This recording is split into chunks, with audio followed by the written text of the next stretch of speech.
Amen. Amen.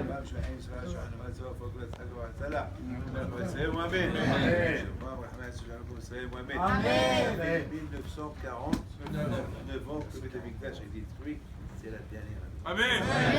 Je peux écouter qui est là.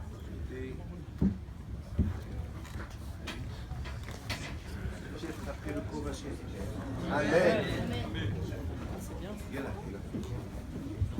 Bon.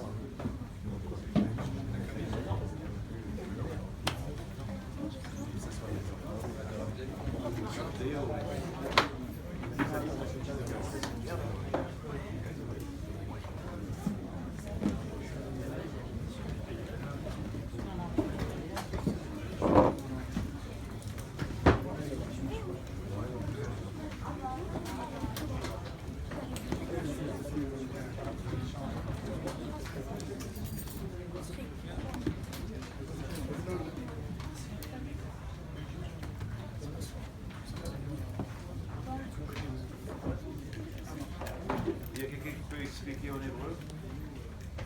Hébreu en français? Oui.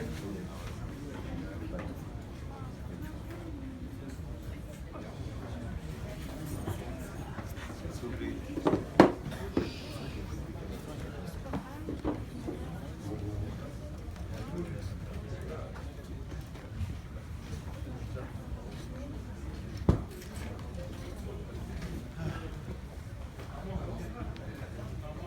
Théodore, c'était. S'il vous plaît, s'il vous plaît.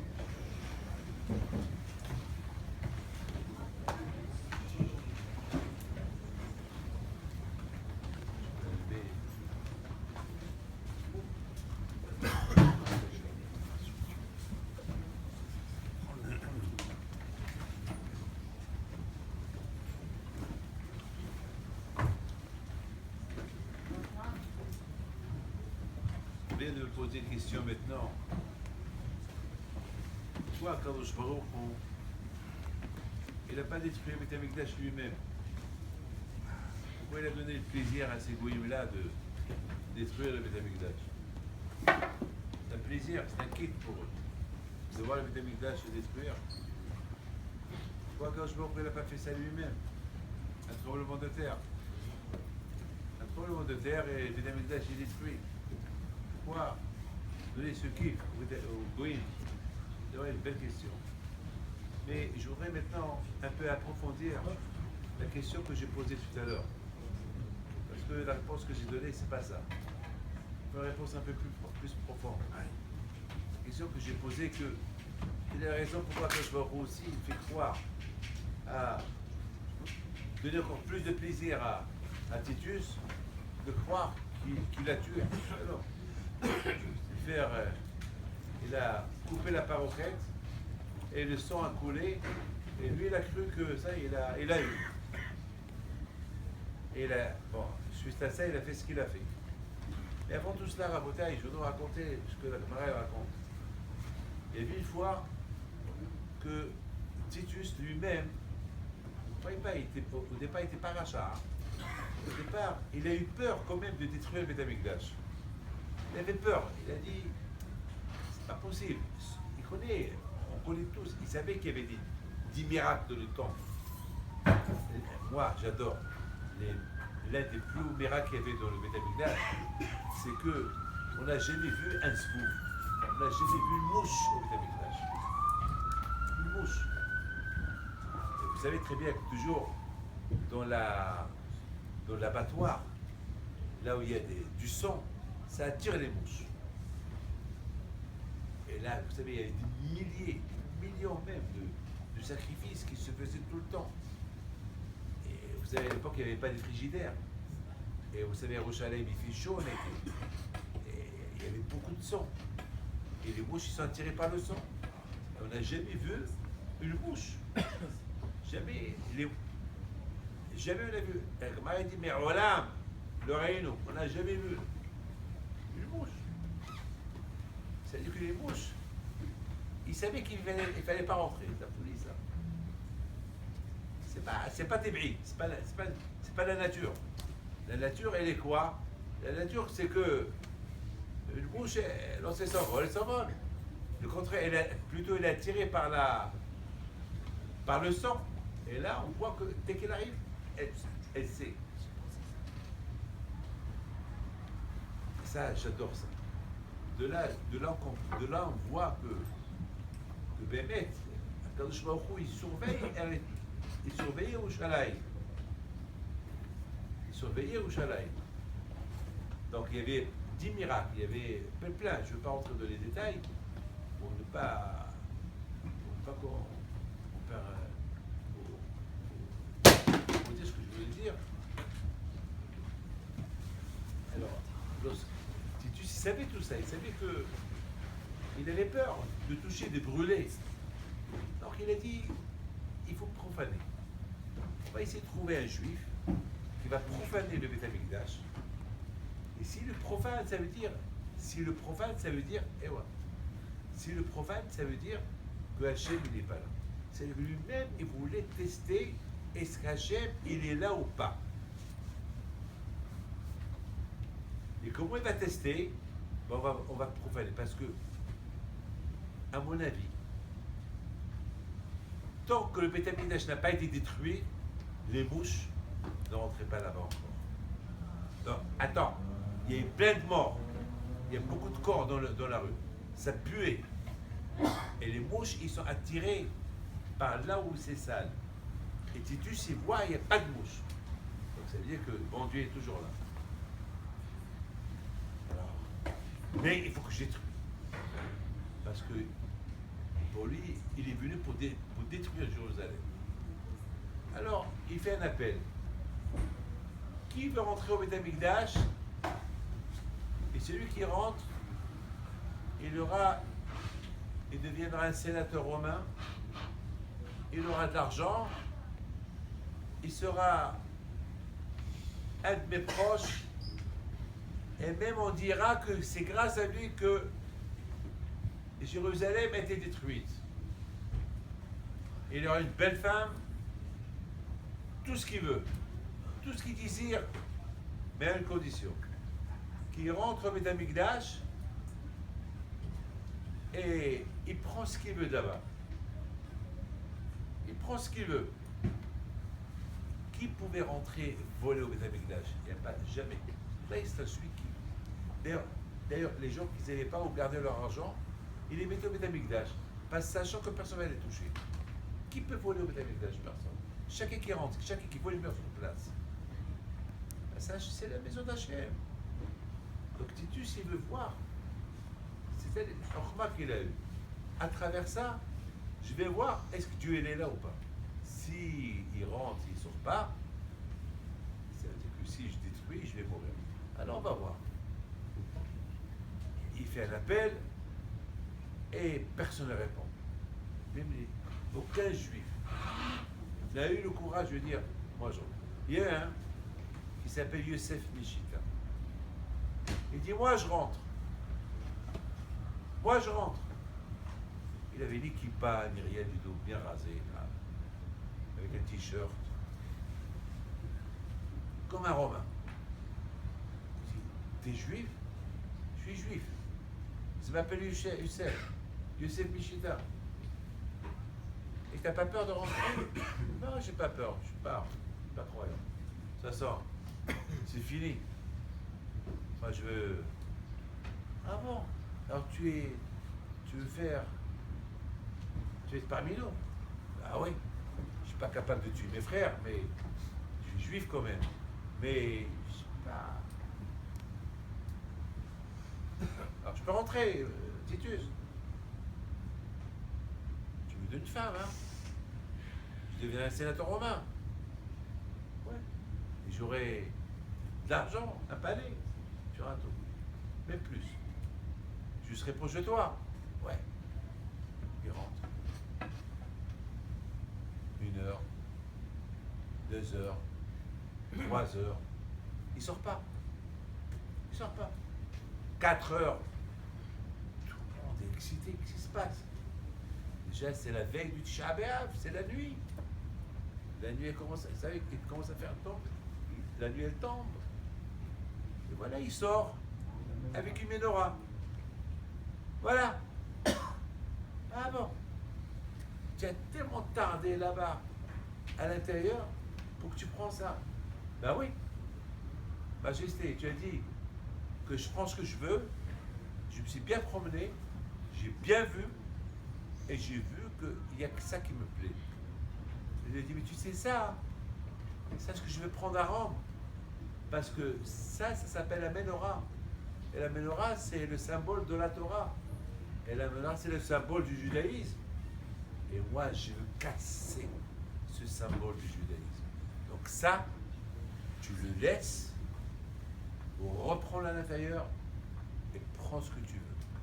Prends le tête de sacrifice. Prends. Il y a beaucoup des ustensiles là-bas. Prends-les. Il y a plein de choses. Il y a les chauffards, les kohanim, prends-les. Pas ça. Va.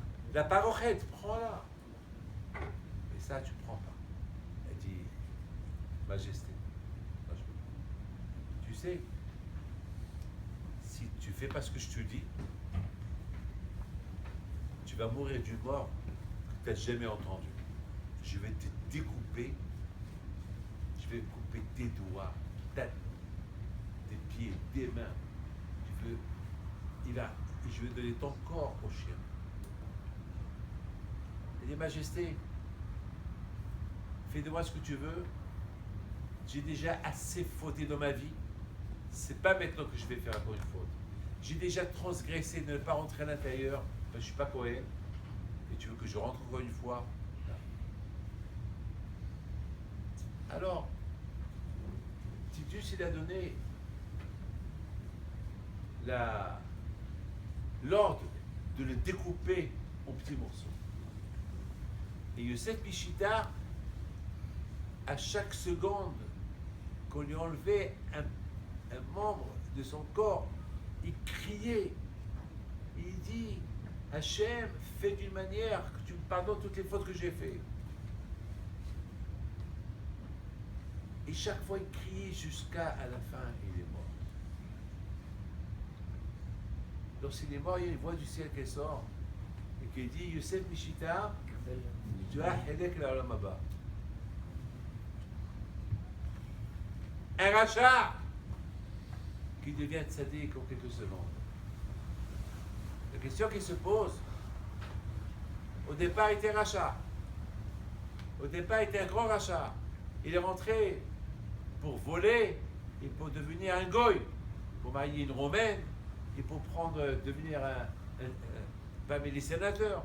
Qu'est-ce qui s'est passé? Il est rentré, il est devenu tzaddik et il est mort en sanctifiant le nom d'Hachem. Quel Kiddush Hachem. Il a tardé. Et pourquoi il a pris la menorah? Et j'ai réfléchi que menorah, dans les lettres de menorah, il y a là-bas le mot Roma. Il y a là-bas un Nun. Roma, Nun. C'est quoi Roma, Nun? C'est que tout le lien des Romains, c'était la menorah. C'était que les Juifs, ils seront les découragés qu'il n'y ait plus de Torah qui les protège. Et s'il n'y a plus de Torah qui les protège, ça veut dire il n'y a que Rome. Rome. Une fois j'ai survolé Rome. Une seule fois j'étais à Rome. Je l'ai survolé pour changer pour aller en Argentine. Et je vous donne parole d'honneur. Je voyais Rome. Il a survolé une grande autoroute. Je voyais les voitures qui passent. Et je pensais aux gladiateurs romains, l'armée romaine, qui disait Titus, Titus, Titus. Tout le monde réclamait Titus. J'imaginais Titus qui rentre avec la menorah. Voilà! J'ai combattu les Juifs. Il n'y a plus de Torah. Il n'y a plus rien. Et voilà!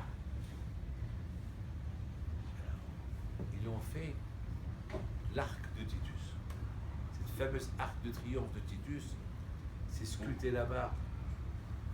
Les Juifs qui prenaient la menorah, jusqu'à maintenant vous allez à Rome, il y a l'arc de Titus avec la menorah, les Juifs qui tenaient la menorah Zamak. Voilà. Mais ils n'ont pas compris. Ah, maintenant Titus c'est la creux. Voilà, j'ai combattu les Juifs, j'ai pris leur Torah, il y a peu de protection, il n'y a rien. Et la creux, s'il fait baisse culture en prenant la menorah, il a gagné la guerre. Il a gagné le juif, c'est pas vrai. Parce que chaque juif, il a une petite menorah dans son cœur. Chaque juif, il a une menorah. La Torah. Et justement, déjà le nom de Rome, Hachem déjà, il a mentionné dans la Torah. Roma, Nun. Nun, c'est les 50 degrés de Toum'a. Ou les 50 degrés de Gdusha. Ça veut dire que de Rome, on peut faire où on va devenir tzadikim en voyant la chute de l'Empire romain. Là, on voit qu'il n'y a que Hachem, Amisa el Hay, et voilà, on a gagné. Lui, il a cru qu'il a gagné, nous, on a gagné. Ou bien, Hassu Shalom, Roma Nun, ça veut dire que c'est Rome qui a gagné, et le juif, sans Torah, il va tomber à 50 degrés de Toum'a, que Dieu préserve. Ça peut être la fin. Mais justement, c'est le contraire. Il vient, Youssef Mishita, il lance un appel. Écoutez bien tout ce que je vous dis. Youssef Mishita, avant que les Romains ont détruit le Beth Amikdash, déjà il a montré aux Juifs, voilà notre symbole. C'est ça la Torah. Regardez-moi, j'étais le plus grand rachat du monde. Voilà, je donne ma vie pour Hachem. N'abandonnez pas ça. Voilà le message de Youssef Mishita et le message de Titus, c'est Zamak de prendre la menorah à Rome, de montrer qu'il a détruit Israël, il a détruit les Juifs, il a détruit sa Torah. Il n'a pas compris que la Torah, on ne peut pas nous la détruire, on ne peut pas nous l'enlever. Il y avait ici deux messages. Avant la destruction de Beth Amikdash, il y a un message de Titus, il y a un message de qui? De Youssef Mishita. Youssef Mishita, il est rentré à l'intérieur, il se promenait à l'intérieur, tout seul. Tout à l'heure, je vous ai dit, Bo Heshbon. Celui-là, une fois, on raconte sur Hafetz Haïm. Écoutez bien cette belle histoire. Une fois, le Hafetz Haïm, il était en train de faire un bilan de conscience. Une fois par jour, avant d'aller se coucher, il part tout seul. Qu'est-ce que j'ai fait aujourd'hui? Que j'ai fait de 7h du matin à 8h, 7h, 8h, bababa. La journée de Hafetz Haïm, c'est 15 heures de Torah ou 16 heures de Torah. Et après, il a vu qu'il lui manque 2 minutes là, 5 minutes là, un quart d'heure ici. À la fin, il a vu qu'il lui manque 1 heure. Il a commencé à pleurer. Il dit, qu'est-ce que je vais dire au bon Dieu s'il me dit que ça fait 7 heures? Il a commencé à pleurer. Il y avait là-bas Rabbeinu Roham de Mir. Dès qu'il écoutait ça, il s'est sauvé, il a eu peur. Les mecs, ça fait peur. Hein? Quand je me retrouve, il te demande deux choses. Il dit, qu'est-ce que tu as fait avec tes heures? Est-ce que tu as fait un bilan de conscience? Parce qu'on fait des bilans, surtout. Mais est-ce qu'on fait notre bilan à nous? Notre propre bilan, notre corps? On fait un bilan, mais est-ce que tu fais ton bilan à toi? Toi, c'est toi l'Eka, c'est toi le plus important, c'est toi le Nézer, Abria, toi c'est le plus important de la création, c'est pour toi, toi l'homme. Est-ce que tu fais un bilan? Est-ce que tu as perdu de ta vie, tu as perdu de ton temps, qu'est-ce que tu as fait de ta vie? Bon, Youssef Mishita, il était tout seul. Il voit la Kdusha, il voit le Hechal, il voit le Kodesh HaKodashim, il voit la Menorah, il voit le Mesbeya. Il commence à réfléchir. Il voit de l'argent de partout. des diamants, de l'or, des bourses, il voit des trésors. Il aurait pu prendre ce qu'il veut. Il a commencé à réfléchir. Lorsqu'on est seul, on réfléchit bien.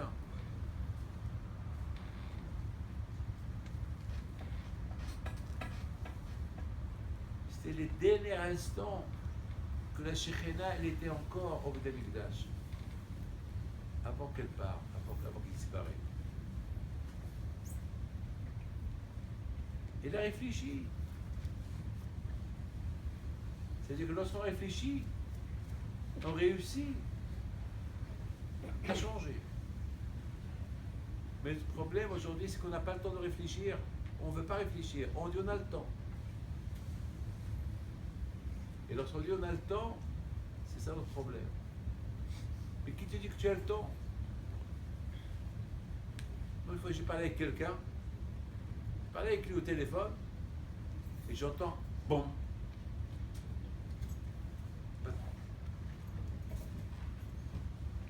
J'ai raccroché. Sa femme, elle m'appelle 5 minutes plus tard, elle me dit Rabbi David, j'ai dit qu'est-ce que c'est avec ton mari? On parlait, il est mort. Quoi? Il est mort. Je rigole. Je suis médecin, il est mort. C'est pas possible, bien sûr. Rien du tout.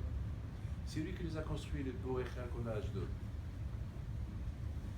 C'est lui. On mangeait. J'ai devenir fou. Et c'est pour ça qu'on dit Velotoma der Shefne, Shne, Sheme, le Tipané, ne dis pas. Alors j'aurai le temps, je vais faire la mitzvah, je vais étudier la vraie. Tu n'auras jamais le temps. Jamais tu auras le temps. Et qui te dit que tu auras le temps? Et qui te dit qu'il y aura demain pour toi? Réfléchis. Boa Heshbon. Yosef Mishita nous a appris. Lui qui était le plus grand rachat des Shaïm, il a réfléchi. Il a réfléchi, il a fait une grande échouva. Et non seulement qu'il a fait une grande échouva, il a fait mais il nous a laissé un message jusqu'à maintenant. Qu'est-ce qu'il a choisi? La menorah. Ça veut dire qu'un message pour toi, un message, même que ce Romain-là, il va détruire le Beth Amikdash, la menorah, elle reste. La menorah, elle est sculptée dans l'arche de triomphe de Titus, une sculpture touristique, pour les touristes. Il n'y a rien à prendre. Ah, c'est Titus, ouais, c'est lui qui a détruit le temple. Mais, ah oui, c'est lui. Parce que les goïms, ils disent. Mais nous, les juifs, qu'est-ce qu'on dit? Lorsqu'on arrive là-bas, on voit là-bas l'arc de triomphe de Titus avec la menorah. Titus, t'as pris la menorah? Elle est toujours là. Je suis toujours là. Voilà, ma barbe, mon chapeau, j'ai mon talit. T'as voulu éteindre la menorah, elle est allumée en moi. T'es trempé. Où tu es? Tu es nulle part. Tu es dans les archives. Tu es dans les murs. T'en as un qui est dans le mur. Quand je te parle de toi, tu es Guinam. Voilà notre propre menorah, on est là. Où est là? Toi, tu as dessiné le menorah, mais tu n'as pas la vraie menorah. La vraie menorah, c'est moi. Voilà la bouteille, c'est la folie. Voilà deux personnes, Titus et Yosef Mishita. Le message de Titus est un message négatif, mais le message de Yosef Mishita qui est un message positif. Alors, Titus est rentré à l'intérieur, je termine, il se promène, il se balade. Pour lui, ça y est, c'est le temple a été profané. Yosef Mishita l'a profané. Il a pris la menorah, soi-disant, dehors. Bon, il se promène.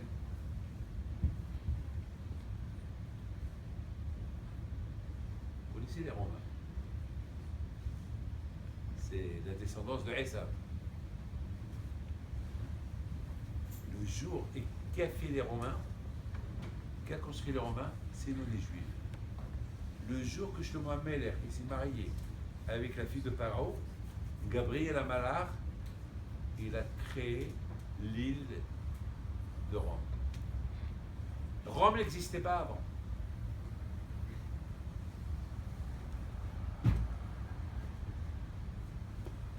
Pour Shlomo Amelech, il a marié la fille de Pharaon, Gabriel Amalach, et il a construit la ville de Rome.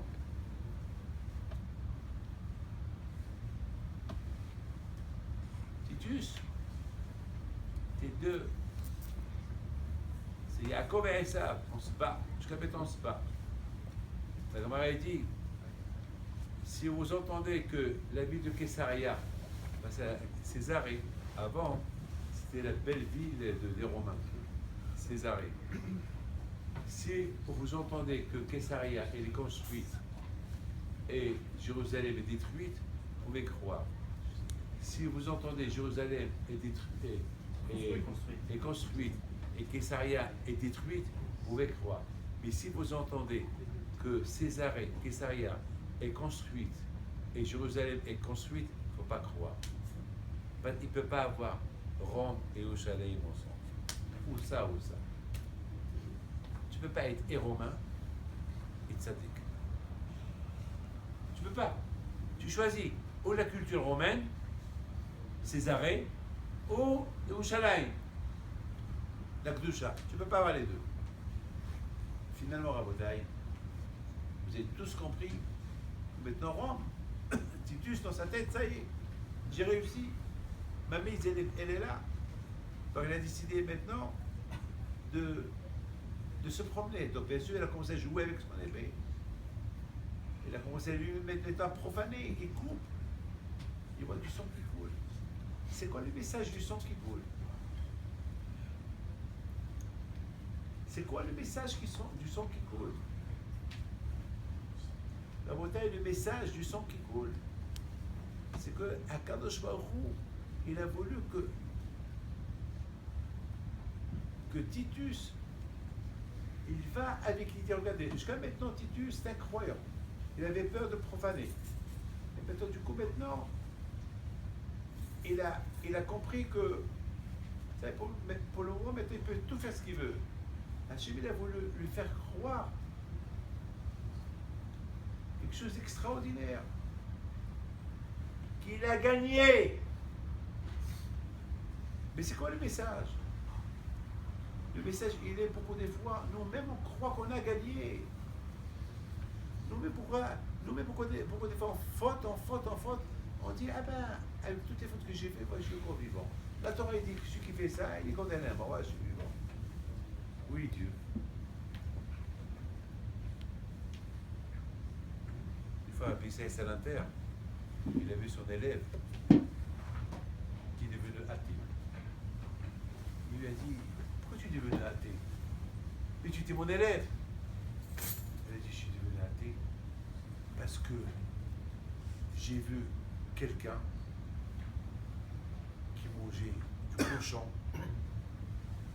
et je le voyais, c'était un juif comme moi, il mangeait du cochon et après il prenait la sauce, il la mangeait et après encore il ajoutait encore un steak de cochon. Et chaque fois je disais, ça y est, il va crever, il va mourir, ça y est. La Torah a dit, celui qui mange, elle a fait, il est resté vivant. Oui, la Torah. Après, je l'ai vu fumer Shabbat. Oui, bon Dieu. La Torah a dit que celui qui fume Shabbat est condamné à mort. Voilà, il a fait tout les aveux du moyen vivant encore.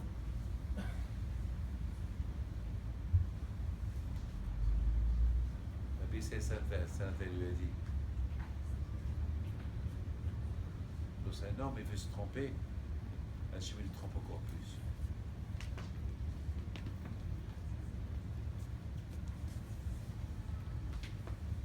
Pas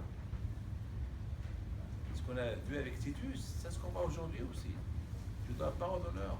Il y a beaucoup de gens qui me disent, pourquoi ça s'est péché, pourquoi ça s'est péché, pourquoi ça, pourquoi ça. Ils essaient par trouver des ouais, c'est dur.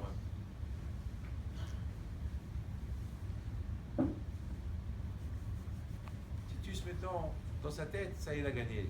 Il n'y a pas Dieu, il a tué. Et soudainement, il voit un moustique. Et Titus, chaque fois, il essaie de l'enlever. et le même. Il a pris son épée. Une moustique. Il tourne autour de lui.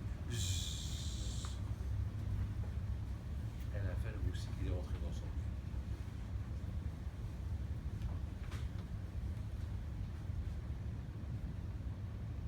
Voilà, raconte.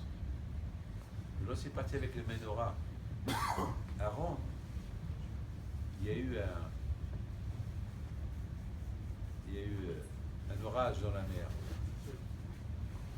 Il y a eu beaucoup de, comment vous appelez ça, de grande tempête, des vagues. Et Titus il dit, Dieu, toi ta force elle est que dans l'eau. Tu as fait la guerre avec Paro, tu l'as coulé. Tu as fait la guerre avec Sisra, tu l'as coulé. Maintenant, tu veux me faire couler. Alors si toi Dieu tu es fort, puis on fait la guerre toi et moi, en dehors de la mer.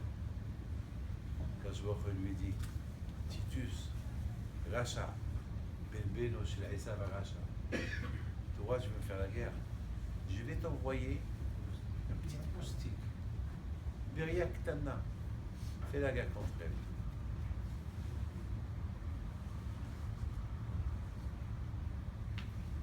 Est-ce qu'on peut dire ça? Tu veux faire la guerre? Regarde où il est tombé. Ben justement, c'est ça ce qu'on dit. Bon, Heshbon, Titus, mais réfléchis un peu. C'est l'histoire de Titus, donc on pense que si on veut réussir, il faut qu'on réfléchisse bien avant qu'on réfléchisse comme Titus. Je répète, il faut qu'on réfléchisse bien avant qu'on réfléchisse. Et si on arrive à réfléchir comme Titus, c'est fini pour nous. On va devenir des petits Titus. On va devenir des Titus. Parce que tu penses comme lui. Quoi? Mais Paul, il veut faire la guerre à Dieu. Il t'arrive. Au départ, il avait peur de rentrer. Maintenant, ça, il n'a plus peur de. Maintenant, il veut faire la guerre. La gamin raconte avec Camille, et je termine moi aussi. Donc, Titus, il est mort. Ils ont fait l'opération dans sa tête. Ils ont voulu voir qu'est-ce qu'il avait dans la. Parce que chaque fois qu'il passait devant un forgeron, il avait plus mal à la tête. Et lorsqu'il rentre au palais, il avait mal à la tête. Donc il savait qu'il y avait quelque chose dans la tête. La grand-mère elle raconte qu'ils ont trouvé la moustique aussi grosse qu'un pigeon, qui lui a dévoré tout le cerveau. Ça, c'était la fin de Titus. Mais avant que Titus il est mort, il avait peur que le bon Dieu l'ait punir. Il a demandé à ses serviteurs, faites-moi service. J'ai toujours peur de ce que j'ai fait aux Juifs et ce que j'ai fait au Temple. Lorsque je meurs, faites disparaître mon corps, brûlez-le, jetez-le, qu'il n'y a rien comme ça, le bon Dieu ne peut pas me punir. Ça veut dire que même à sa mort, il croyait en lui. Mais il pense comme Titus. Comme Bilam. Bilam, il croit en Dieu, mais il veut être comme un juif. Mais il est Karacha. Bilam, il dit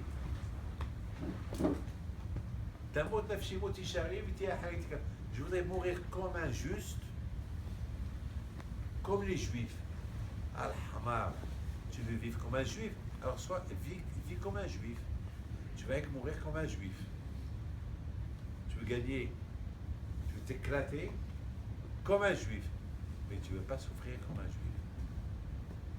Regardez, Titus, jusqu'à la fin de ses jours, il savait que le bon Dieu allait le punir.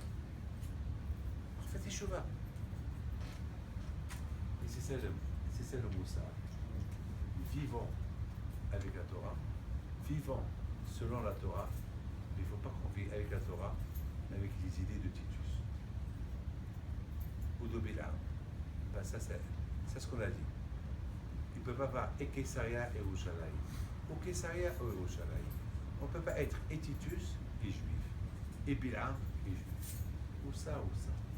Que Hachem vous donne à vous tous. Amen.